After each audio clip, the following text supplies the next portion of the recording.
Hello, hi, good evening, everybody. Welcome back to Pran's webinar, Not All Talk. Today, I'd like to start off with a few lines of one of my most favorite, you could call it a most inspirational songs of all time, and the lyrics that have really touched my heart, which says, "Bekhauf, Azad hai Jeena Mujhe." And this is a very beautiful rendition back in the 2014 in one episode of Satyamev Jayate. While this might seem words to most of us, it might actually mean an entire lifetime struggle for some women. And I think today I have these two very fierce, powerful, beautiful, and very, I usually lack words, but, very dedicated women with me from the Operations Peacemaker at My Choices Foundation, uh, Pearl ma'am and Dr. Farzana ma'am with me. And today we are going to spend a little while understanding domestic abuse in couples, and this could be usually what we're going to talk about is domestic violence and abuse between people who are married, and what happens, what do people feel, how do they deal with it, and these are some components that we're going to be shedding light upon today. And Pearl ma'am, Farzana ma'am, I welcome you. Thank you, Thank you so much, Eliza. Thank you It's for your kind words. it's actually been a blessing to have worked with both of you in some of the early years of my career, because everything kept aside, apart from the work and everything, I think what really drove me when I was working with both of you was the kind of work ethic that you have. Your work ethic and everything is brilliant, and the way you're dedicated to the cause you work for, I think hats off to you, and thank you for bringing this cause to light, where we talk about domestic abuse victims and what they experience. So, for everybody who's here, just to introduce both our speakers today, we have Ms. Pearl Choragudi, who's the head of interventions at Operation Peacemaker. And we have Dr. Farzana Khan, who's the head of programs at Operation Peacemaker.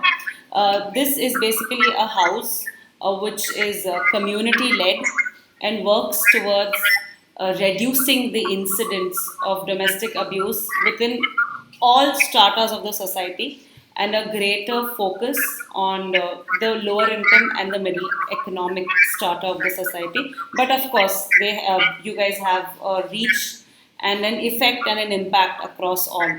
So, without further ado, I would quickly like to get into asking some very interesting questions and understanding from both you people how you view domestic abuse, because you've been a part of a million lives till today which are affected by it. So, let us begin. My first question would be to Dr. Farzana. So, Farzana ma'am, we talk about domestic abuse and we do talk about domestic violence, but I would like you to tell us what exactly is domestic violence or domestic abuse, and why do we need to speak about it? Aliza, as you said, that domestic violence is a very important uh, cause that we are working because if we go by definition and which we have saw that domestic violence is a purposeful pattern of coerciveness or controlling behavior that can include physical abuse, emotional or psychological abuse, economic or financial abuse, or sexual abuse also. So it's a very common violence against women, but least recognized because home is considered a very private and safe place, and domestic violence occurs within the four walls of the family or that safe space. So talking about domestic violence outside is not acceptable because it is considered that it is bringing dishonor to the family. So the severity of domestic violence can understand from the data and research that is available, and even from our experiences also.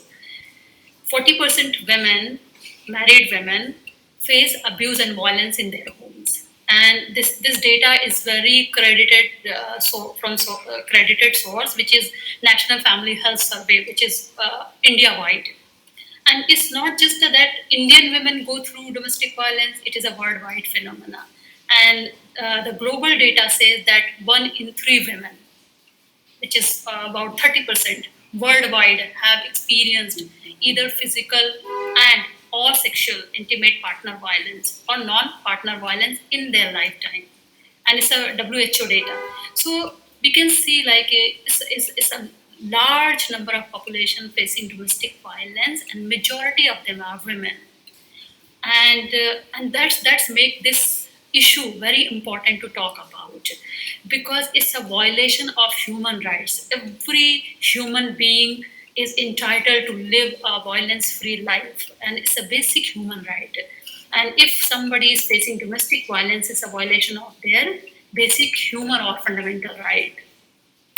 And the second, the most important, if someone who is living in an abusive environment or normalize the violence, that the children and the family, and very specifically children who are growing up in this abusive families or atmosphere, they they are they have a flawed belief that loving relationship or caring relationship can be abusive too. Has to And be abusive. yeah, and most important that they grow up normalizing that, and later their life either they become abusive or they themselves can be victim of domestic violence. So that's why it's very important to talk about this issue. I think आपने जो कहा it's absolutely relevant because especially about the part where they think it's okay to normalize abuse because I also was recently dealing with a few cases where there was a woman who came out after 23 almost years of marriage to talk about domestic abuse. And in conversation, I was inquiring with her, that why did it take you so long to speak up about it? And she said that my mother, her mother, everybody experienced it, and I thought it was normal.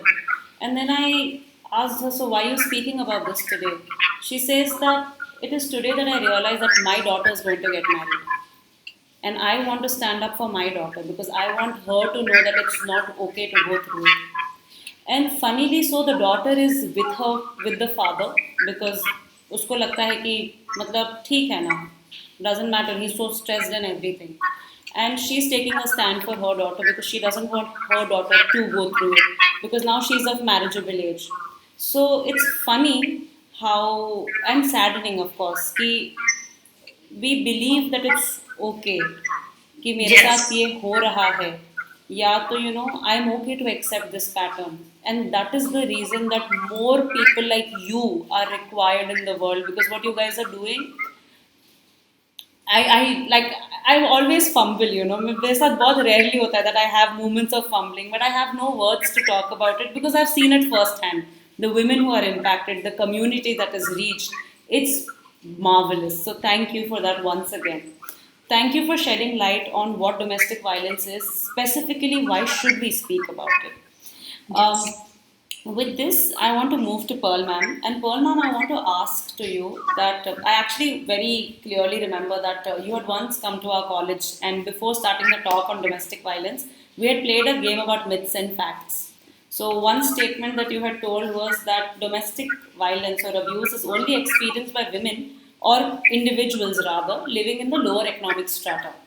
And surprisingly so, most of us believed it at that time कि affluent families में तो होता ही नहीं होगा. So what is your thought when people say that domestic abuse is only experienced by individuals from the lower economic strata? First of all, it surprises me that you remember an exercise which was done 5 years ago, if I'm Yeah, almost. roughly Yeah, almost. And yes, that is a very common myth among people that domestic violence happens only among people who are not literate or not financially very strong. But now, today, we are going to complete almost a decade of service at My Choices Foundation. And we can quote from our own statistics that it happens across all strata of people. It happens as much as in the literate population, compared to the people who have been very not literate also. And also compared to the financial status, we see that people working with the multinational companies, uh, highly educated, gold medalists, people who are also uh, placed very highly in all these companies go through domestic violence. And we see that the reporting is less because from this trade, because the stakes are too high. It actually it's like a glass ceiling, and that stops people from sharing because they do not have the right people around them, surrounding them, enabling them to seek help, take the right redress then. So we actually had client who was earning about 35 lakhs per month, and she would she was actually taking abuse for about 22 years in her life by then. When she was telling, describing her situation, at the way she gets very scared of being a lonely person. That's the reason she said that she holds on to this relationship, because she's fearful of being alone in the mind. It is not a financial strength which gives her that courage to take steps. We always think, right? She has so much of money. Why should she suffer? Basically, if you are economically very strong, those people won't suffer domestic violence. But we have these several reasons that bind us into this kind of a belief that I can't come out of this. And this whole idea of, or what do you say, the lies, actually, I'll dwell more in the other maybe questions related, but how it lowers the self esteem of the person, though they are highly educated and they lose their voice to speak up. No, I think it's absolutely what you're telling is absolutely relevant. That we just have a general belief that why would somebody making enough money, or why would somebody from an affluent family accept something like this? Why would they not raise their voice? But I think one thing that you said stands out a lot. They're like on a glass ceiling, and it's very porous, and most of them don't realize it, and their stakes are much much much much much higher. Because when we talk about a lower economic strata, it's more common and it happens, and they're okay to talk about it because it happens, but it's something they're Yes, seeing everywhere. yes, But when we talk about the higher economic strata, or the middle higher economic strata also for that matter, they can't talk about it because one, it's not even common. So will people even understand? I think that's what might come, in their head for the first time. Right now, I think one thing that is around a lot is this series. It's called Money Heist. Abhi, as recently it's season 5 has come. The main female, one of the main female protagonists of the play, of the entire series, she's actually a police officer with the internal bureau, very high level and everything. uh, they talk about how, even though she is a police officer, she was physically abused in her relationship by the man who himself was a police officer. And maybe it's not the main plot line of the story, but it's a Spanish play, but they spoke about it. At least in the first 2 to 3 seasons, they really did emphasize on the point. And they also spoke about the struggles, because nobody would believe it, because they would say कि तुम खुद police officer हो, you have that much physical strength, why would he abuse you? And if he did, why didn't you tell anything for the last 7 or 8 years of your marriage?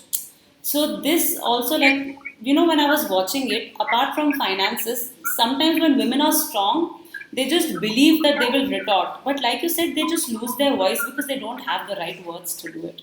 And that becomes a challenge in itself. So I think it's very beautiful how we were able to, like, connect the dots here and, talk about it. It happens everywhere. And it's जितना आप hierarchy में ऊपर जाते हो, that is how much more difficult it is to speak about it. Well, thank you for that. I'll come back to you, Farzana ma'am, to understand the gender paradigm in domestic violence. So we obviously believe, and of course, statistics also says that there is one gender more exposed to it. So what is your thought about this entire process? So, Aliza, talking about gender paradigm, or who suffers most, or what are the data. So, I think we to answer this question, we have to go back in the in the historical context, or and the definition or description that United Nations Declaration on the Elimination of Violence Against Women gives. It says violence against women as a manifestation of historical unequal power relationships between men and women. And in other words, if we say inequality between men and women significantly contributes to the occurrence of domestic violence. It's a direct outcome of power and control, basically. So that's why you will see that majority of the cases, male are perpetrator of violence, and women and children are victims. So it has a power and control, and the historical disadvantages that women suffered, and the privileges that men have, and that's why they are perpetuating side. So men can also be victim of domestic violence, and though the percentage is very low as compared to women in our own experiences. So we have dealt more than 11,000 cases so far of domestic violence, and our data also speaks that if you see the severity and the manifestation of domestic violence, so compared to men, women suffers a lot. And but we also understand that men and women both can have anger issues, aggressive behavior, both can live in an unhealthy relationship. Women can also be in a unhealthy relationship towards men. But if putting it into a context, because there is a lot of debate around that that we are taking one side of the story and not considering the men, and men also. But I think that's not true. That's not correct. Yes, men do also suffer. Abusive relation can be in any gender, but it's a high percentage of women which is going through domestic violence and abuse, and that's why I think what is the need? That the need is to educate more about healthy relationships, and the effects of domestic violence even on men also, because when they perpetuate violence, or when they believe in a certain kind of control and power, somewhere it is also impacting them. And when we do counseling, I mean, Paul can talk about that during our sessions also, because majority of the time, because their upbringing and in a patriarchal society, what they are believing.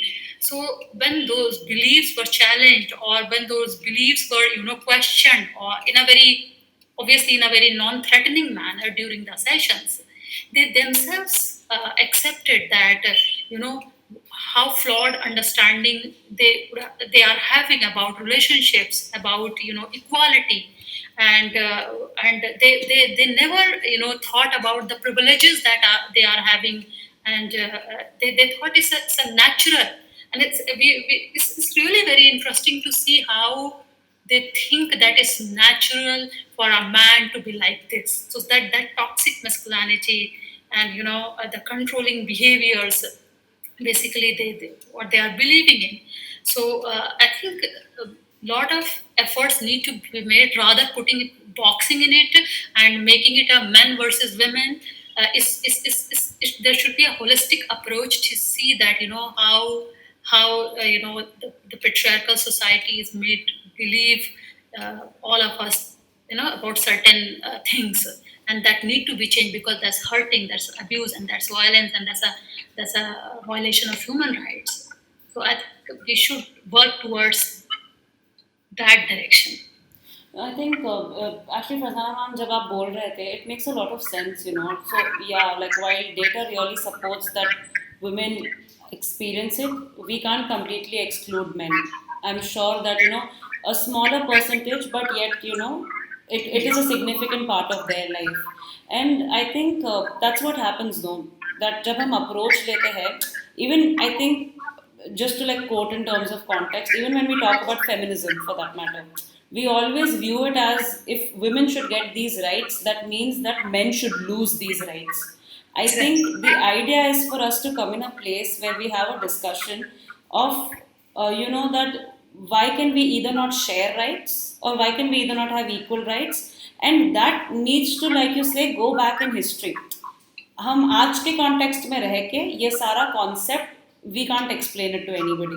It needs to be dug deep, and you know, like they say, right? It has to be pulled out from the roots and replanted again.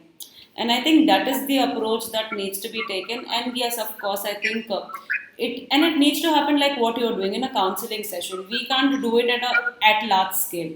It needs to start small, one person, and then that one person, you know, brilliantly moving on to other people from their own strata, from their own community rather, and you know, talking to them about it to understand how this entire thing technically works. So I think thank you. Quite a tricky question, I must say, but very beautifully responded. मतलब, I think वो एक पूरा नजरिया बोलते हैं, right? The entire perspective that you've given to the question, I think that was very beautiful. So thank you for that, Farzana ma'am. Thank you. Coming to the next question, I'll actually move to Pearl ma'am. I want to know, in so many years of your experience, how do you think that people with domestic violence, what are the coping strategies, or you know, how can they learn to deal with domestic violence if they're experiencing it? Yeah, Lisa.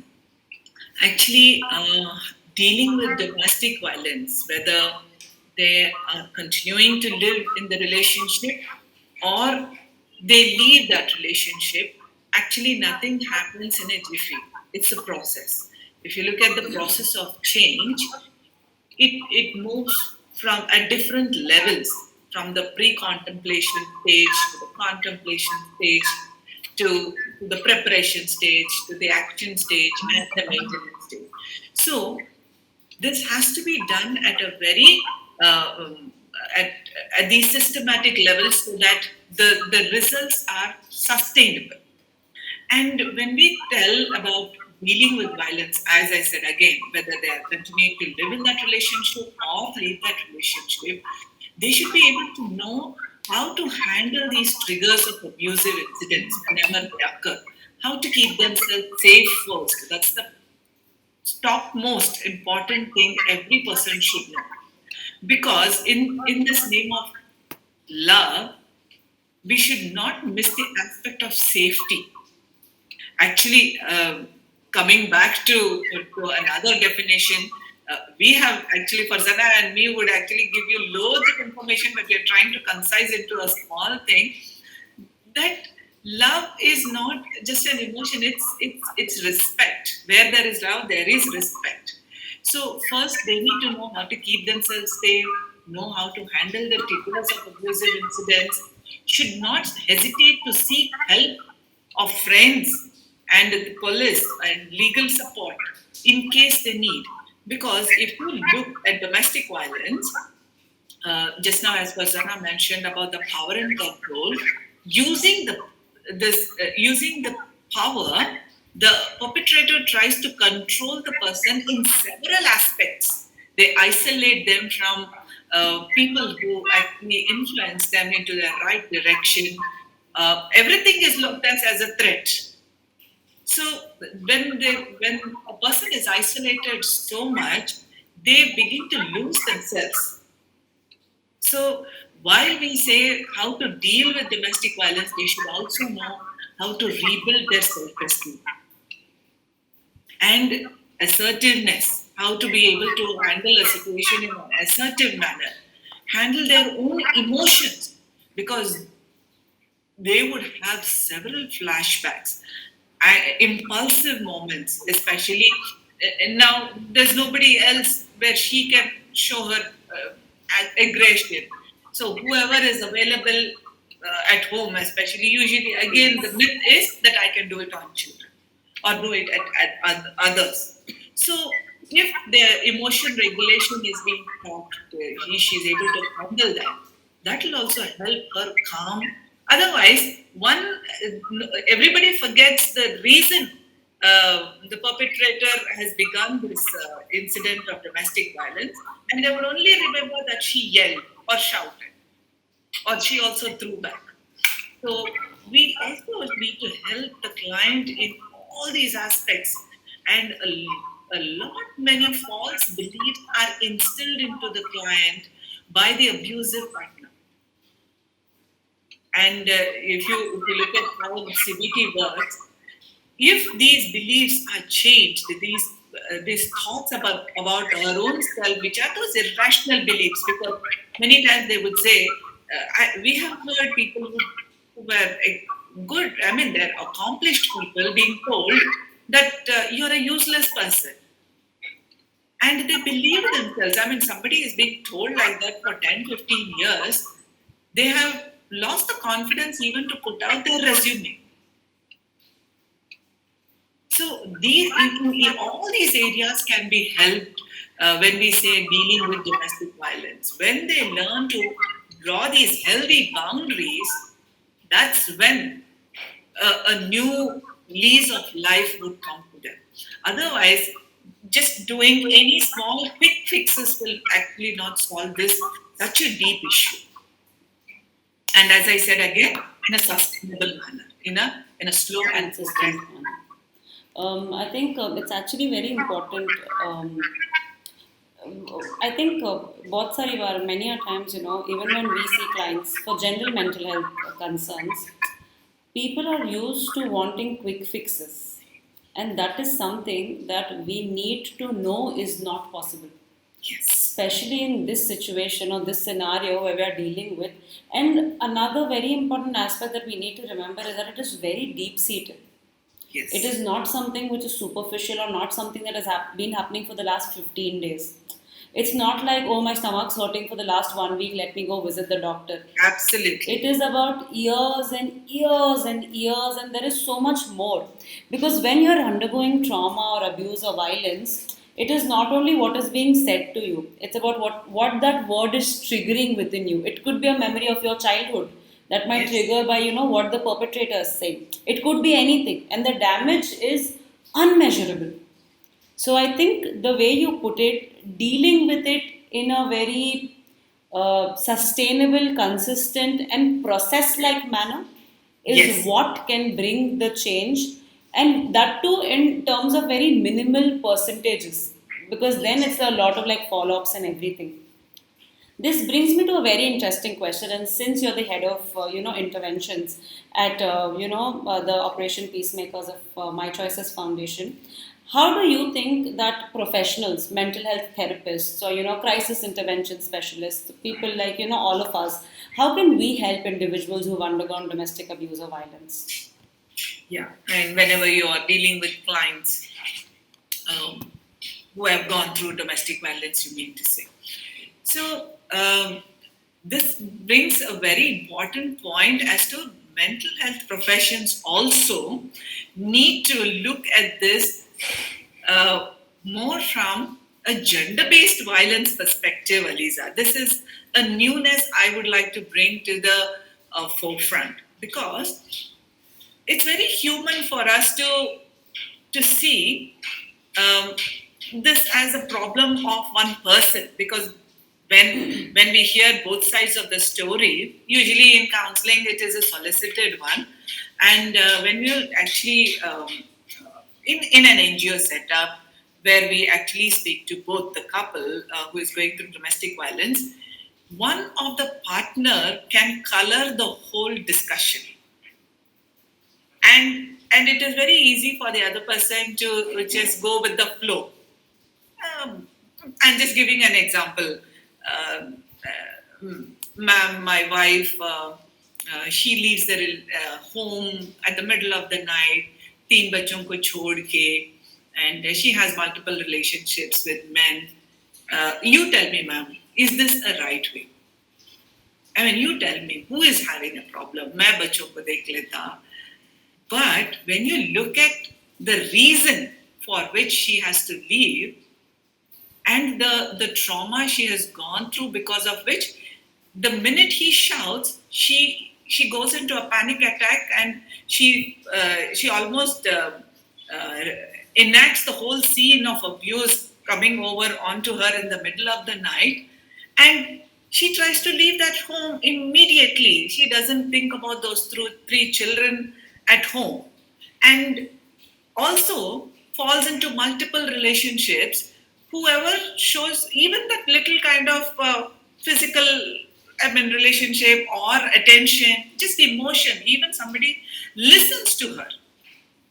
And if somebody listens, a mental health profession listens to one side of the story, it will look like definitely this person doesn't have values. But when you see from a rights perspective and a mental health perspective, then we understand these are flashbacks and the trauma experience where this has to be explained to the other person too. That using their power and control, they are trying to portray a very great Bias. picture that they are actually the custodians of the family and somebody else is not actually maintaining healthy relationship. So as mental health professionals, we should be able to help the clients deal with these anxiety issues, depression issues, panic attacks, withdrawal kind of experiences, addictions into any kind of, it could be a substance, it could be it could be mobile addiction, it could be social media addiction, health anxiety, well-being anxiety, anxiety for children. So even we actually help in that area of the emotion regulation, giving them the coping mechanism for men and women. For example, if we are talking to the man who is thought that this is the only way to keep my family together, I mean, I'm trying to discipline my wife. So he also should be taught those coping mechanisms, how to express his displeasure in a respectful and healthy manner. So these are the ways where we can come into the picture and not become one-sided and build the lowered self-esteem of the client, teach her some assertiveness skills. That is the kind of approach which is a well-rounded approach we should be taking. I think one very important aspect that you actually threw light upon, Joe, I think I wouldn't have ever thought of was, especially, the importance of listening to both sides of the story. I think that in itself is a very, very important component. While I can understand, that couples therapy or speaking to two people at once is a big challenge in itself. It comes with its own complications because you're just like refereeing between the two. कि अरे नहीं इसने तो ऐसे कहा था, and quite a few times I'm sure that as therapists ourselves we might have these questions, okay, because when we find newfound information, say after a few sessions, there are times when we might step back and we might be like, "Arey, but this is not something I knew, but this was something that I was acting upon, but I did not know the reasons for it." So I think that is something that happens definitely with a lot of us in therapy. And I think this entire thing that up until you don't answer every trouble they're having, reaching to the place of a healthy relationship or understanding just in itself that it has to be. So basically what I'm trying to say is, as mental health therapists, in terms of dealing with victims or families of individuals of domestic abuse, it cannot be sessions. It has to be a full-fledged intervention, which is like psycho, social, physical, every aspect, emotional, is looked into it. You have actually summarized it quite well. Yeah, one point I would like to add, Sure. Alisa, what Paul said. As she started with this word, gender-based violence, and if anyone, whether it's people from organization or mental health professionals, if the approach of human rights or or understanding about basic human rights or legal rights, that abuse and violence is not justified in any situation. So if you stick to that perspective, because our perspectives plays a huge role. So it's not some. We always say ki counseling is not some hat or coat you wear and you leave. So it becomes your skin. So what is my personal belief? And we know that in all education and syllabus we always teach like your Basic biasness or rights. your perspective should not come, but that always play a role because we end of the day we are human beings. So we have to question ourselves also from where I am coming. Am I taking a human rights approach? Am I taking it's her legal right to be safe? Violence and abuse cannot be justified in any situation, in any circumstances, and then working to build the relationships and healthy and addressing all those psycho educational things. So I think that is also very important. Your perspective Absolutely. plays a huge role. Absolutely, absolutely. I mean, no training can let you live without a perspective. That is a skill. Like you said, it's a part of our skill. We can't, matlab, it's not like the entire therapy session in itself. So we need to understand our perspective and at the same time understand that, what effect will this perspective have on the way I am looking? Like, what direction will my perspective give the entire session in itself? And that becomes very important. I think all in all, we've spoken a lot about things that are important, but I want to focus on the foundation itself.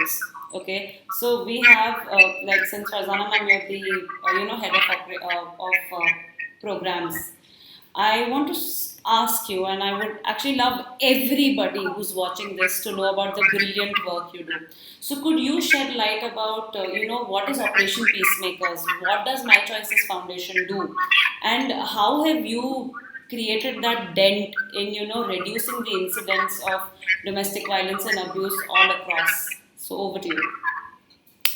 Yes, Aliza. So, My Choices Foundation was founded in 2012, and the aim is to give choice to women, girls, and families to live violence and abuse-free life.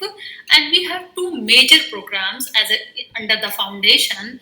One is Operation Peacemaker, which I and Paul are representing today, and the other program is Operation Red Alert, which deals with prevention of uh, commercial sexual exploitation of women and girls. So that Red Alert program deals that. And for prevention of domestic violence, we have adopted four pillar approach basically to be more inclusive and looking the problem from a broader perspective, keeping that our legal constitutional framework in mind, and also the United Nations Sustainable Development Goals. So the first pillar that the approach that we have adopted is prevent through awareness, because we understood that awareness is key to bring the halt to domestic violence or any kind of issues that the society is going through. So awareness is key, and we have over the period of time we have developed a lot of strategies towards it, and we want to catch hold of young school and college going girls and boys, because early prevention is always better. So we do a lot of school and college programs. We are very focusedly working in the communities with vulnerable adolescent girls and boys through our Shakti and Asli network program. And we try to reach out to all strata of society through our awareness programs with the approach number one, to make awareness so that it can be prevented. And the second is, if somebody is going through violence and abuse, they can seek help. So they have the avenue, they have the knowledge and information to break the silence. The second approach that we are adopting is provide support through interventions, which entirely Pearl is actually heading, and that is counseling and support center, legal aid, and shelter also. So we have five centers in Hyderabad, and Warangal district. And last year we have expanded in other states too, keeping the rise during the COVID. So the cases of domestic violence across the globe, the huge surge. So we thought of expanding our operation in 4 other states. So we are in West Bengal, Maharashtra, Jharkhand, and Rajasthan, where our counselors are present.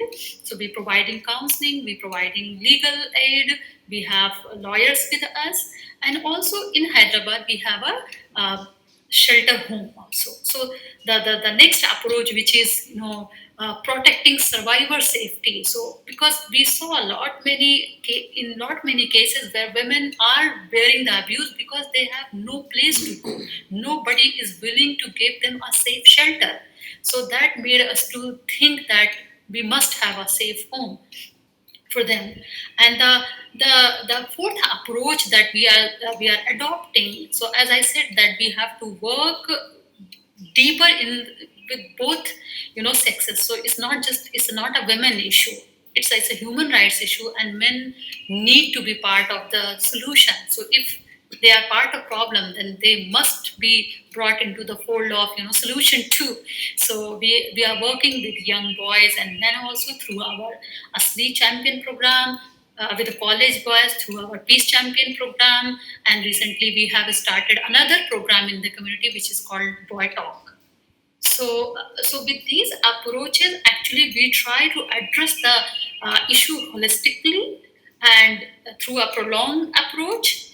And so far, as I said, that we have built more than 11,000 cases in our centers, and thousands of people we reach through our awareness programs. So this is the overall work that under Operation Peacemaker we are doing. Yeah, Uh, please add if I have missed anything. uh, I think we've gotten the summary of what you do, but I'm going to take a minute and I'm going to talk about that I've worked with My Choices Foundation, not like work, but like I've had a chance to come there and do a presentation as a student. I also remember there was this one time when I had done a presentation during my masters for the counselors, and then through My Choices, even we had done the community based approach when we, as students of psychology, had gone to a community and we had spoken about abuse and all of that. I think one thing that, and then of course, like later when I became a professor, I got my students. I was like, nahi, yahan to matlab you have to go and you have to see the work they're doing.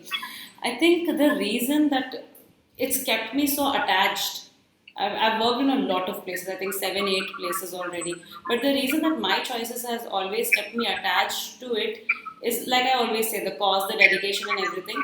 But the fact that you have been able to place yourselves within the roots, and that's where the approach for My Choices has always been, that it has to be for the community, and it has to be by the community, because if I go and I talk to the community today, they will look at me as an expert who's spoken and gone.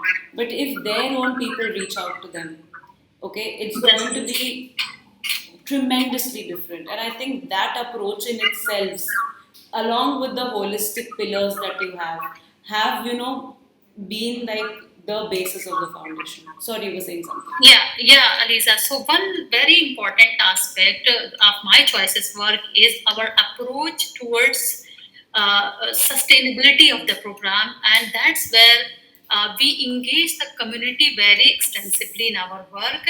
And in fact, the name of the operation is on Operation Peacemaker. Peacemaker. So we have the community women with us as a peacemaker, and these community women are actually trained by My Choices Yes. in the counseling skills on the rights and perspectives. And these community women are peacemakers, goes into the community, do lot of prevention, lot of awareness, build the trust, because as you said that they are not seen as an outsider. Yes. So the women can relate with them very well, and they can build the trust easily. And then the whole process of overcoming with abuse and violence starts when the trust is built, and they can they actually bring them to the centers. Yeah. for the counseling or any other support they require. So I think what you said is very important, because the sustainability of the program lies if the community owns those Yes. programs, Of course. and they do not see it as a outsider's intervention or interfering in their affairs, because as I said, domestic violence is a very private and very considered, not to be talked about, and especially outsiders cannot have anything To say in. about it.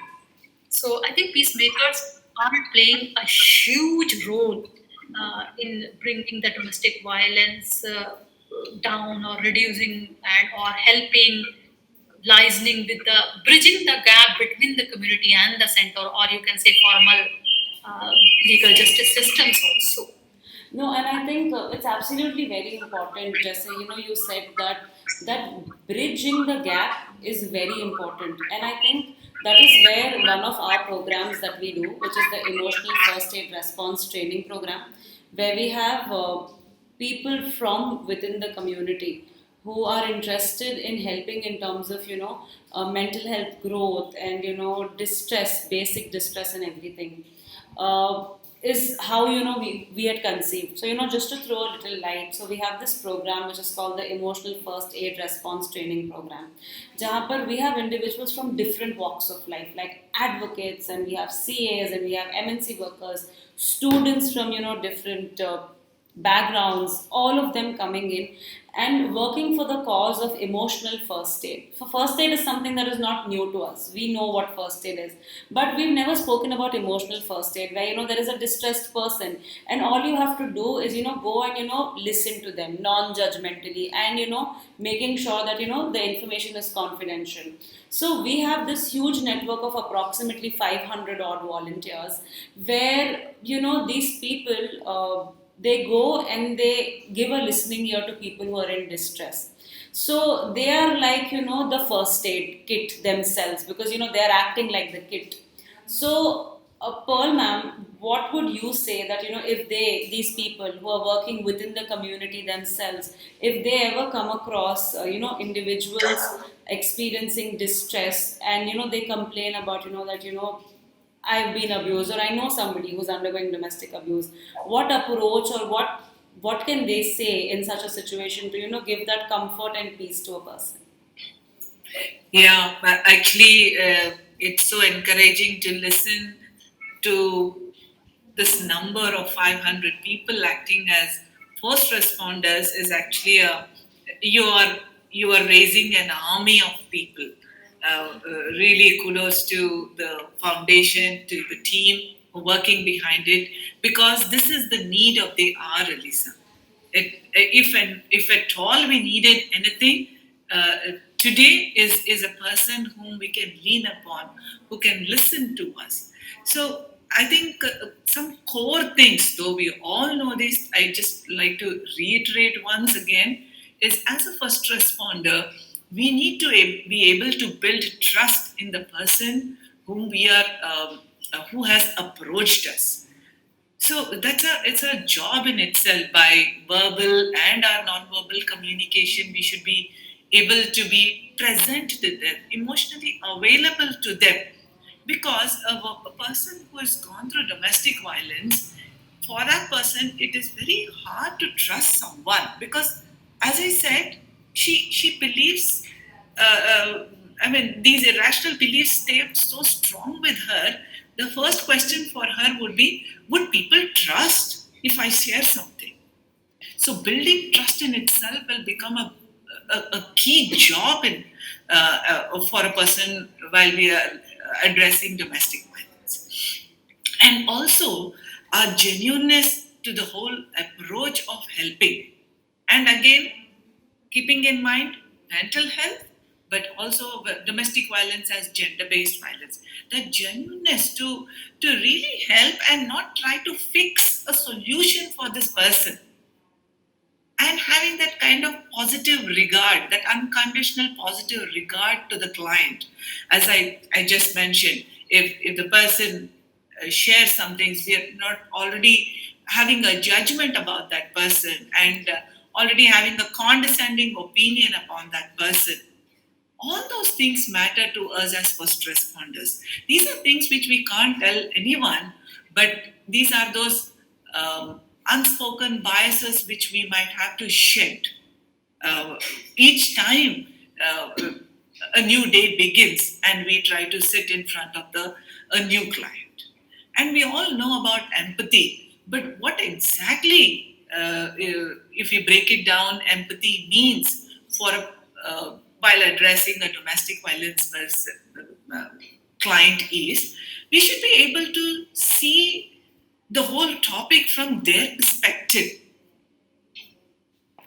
First question would be like, I'm going through domestic violence since 20 years. If we have, I'm just telling you as a listener, if I have the feeling, 20 years, अब तक क्या कर रहे थे? अब ये बहुत abuse लग रहा. Or might be you did that actually abuse is not that severe. Otherwise you would have spoken. So all this automatic talking which goes on in a person, that has to be stopped, and that can only happen if the first responders also read up a lot about inability to leave an abusive situation. What happens when a person is going through domestic violence? So that information actually helps us to be ready with these. So when we say empathetic, they would stay out of judgment. बच्चों को छोड़ के आई, कैसी औरत है? That kind of a statement will not come into our head when we are equipped with this kind of knowledge. Recognizing the emotion in that person and communicating that emotion back to the person. Going in step with the client, because it is not our agenda in the front. It is the client.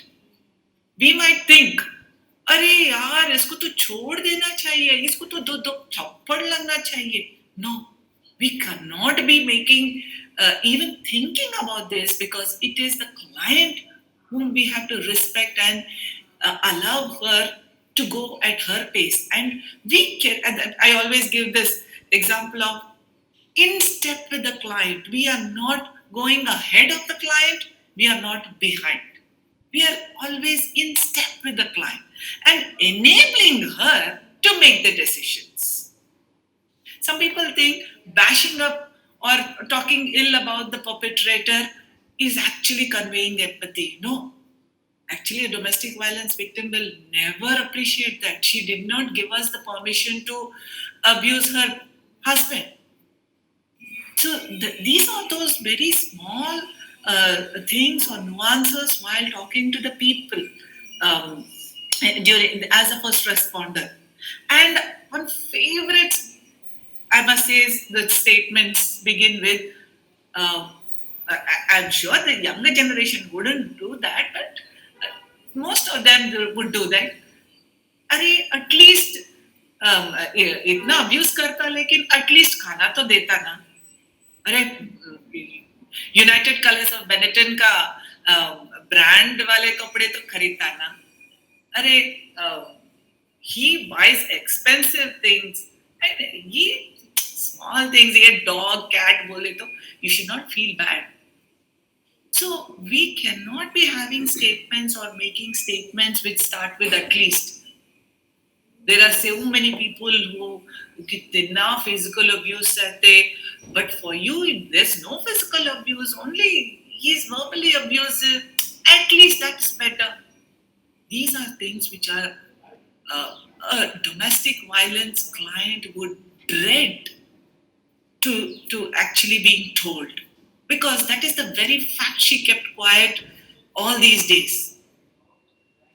So these are some things very important as a first responder we need to keep in mind. We should be able to appreciate them for seeking help at whatever stage.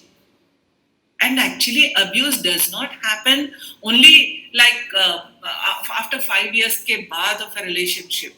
Sometimes it is the second day, the first day of their marriage. Sometimes it starts after a child was born. Sometimes it starts because a child is not born. So whatever stage the client comes to us, we must be able to appreciate her. for taking that courage. Share the right information, share the right available resources with her, and asking her to keep in touch till her problem is solved. And in case we have a break also, I mean, the client, we have lost the client for about 1 or 2 years, but in case the client comes back after 2 years also, to be able to give the same non judgmental acceptance as we did in the first session, and prepare them also to take an action at their own step. I mean, give this information. Definitely, the right information will be like a right seed. It will germinate if it has fallen into the right place. Definitely, we will see those results. And in case they come back again, stand by them, touch base with them. You said you would do this. Were you able to do that? Did you have some challenges? Do you need some help anywhere? So these are those small places. If we are able to just touch base, the client will have a new lease of life, because those are those gentle moments which she's making a decision. Should I go forward? No, no. Again, I mean, ये बच्ची का सुन के मैं कुछ कर बैठी तो. No. So when they are having those conflicting thoughts, it really helps if somebody comes back again and gives a fresh perspective. We should not leave a client midway. If we can't help that person, we should be able to connect them back to another right redressal, but not completely go into oblivion in case we develop cold feet. And we should, while talking to that person, or as a first responder, listening to that person also, we shouldn't go off on a personal trip, which is also like a basic for any counselor. But sometimes domestic violence, it happens that if we have not dealt with our own issues, it can come back like a flashback for us. So at that point, we are not. If we dwell on our own difficulties and challenges in life, it interrupts or stops that relationship, which is a therapeutic relationship. And never plan rescue operations also on our own, because that's an area which we need to do it together and not on our own, and also not in a hasty manner, as I said, because these steps have to be prepared very well. Otherwise, unprepared is almost that half baked. The client will not be able to stand, and if somebody asks the question, why did you come this far, or even if she has come to the police station, why did you come? No, I don't want to file any complaint, I'll go back, now I'm not ready. All these experiences happen if we try to push our agenda onto them. I think, I mean, it's brilliant. I mean, I don't think that there was any better way to put what we could do, or how could we, as just empowered and genuinely concerned individuals, how could we step forward in a way while making sure that it's not my agenda, it's not my battle, it's not if I couldn't deal with it, I want to help somebody out of it. Yes. That is not the intention, that is not the thought. And if we go with that thought, we are going to create more damage to that person, also to our own selves, because of the sensitivity of the issue. And we need to be aware of all of this. Like the first pillar that the entire foundation works on, awareness, I think that is where we must start and then take it from there. And I think that's a very, very, very important, crucial, usually missed aspect of helping anybody in distress, that you need to have the right kind of knowledge to know what you can do here. And I think just speaking with you has kind of reeled me back in my days of learning. Like I even forgot a posture of kaise baithte hain, in a webinar. I was just like so intended in listening to what was happening. And I think, and that's what the magic is, of you can say like-minded individuals, or but like all together, like companies with like-mindedness coming together. With this, I would like to thank both of you immensely, immensely, immensely to make time to come and talk to us and through us to everybody who's going to listen to this. I hope that together we are able to create an impact and we're able to touch lives and you know take it to the place where they are at least able to talk about it openly. Like the entire idea of Pran is to is to allow individuals to have open dinner table conversations about mental health, about what's happening in my life, about just listening to people without judging them, or by while just being there for them. And I think that it's brilliant. Also, like, since this marks a longer way of collaboration for us, I think it's beautiful to have you with us here. Thank you so, so, so much, Pearl ma'am, Farzana ma'am, for giving us your time and for speaking with us here today. Thank you. Thank you, Aliza. Thank you so much for all the volunteers who got on board with Pran and this beautiful journey which has begun. We wish that it really multiplies, this breed multiplies, and as you said, collaboration with My Choices. We are so happy to work with younger generation. As Farzana mentioned, as one of our pillar is to bring, that awareness of healthy relationships among the youngsters, and we will bank on you and your foundation, your team a lot. Yes, it'll be interesting and it'll be nice. So, once again, thank you so much. With that, I'd like to thank all our viewers who have joined us today and who are going to join us in the future, listening to all of this. Thank you so much once again. Good night, good evening, bye bye.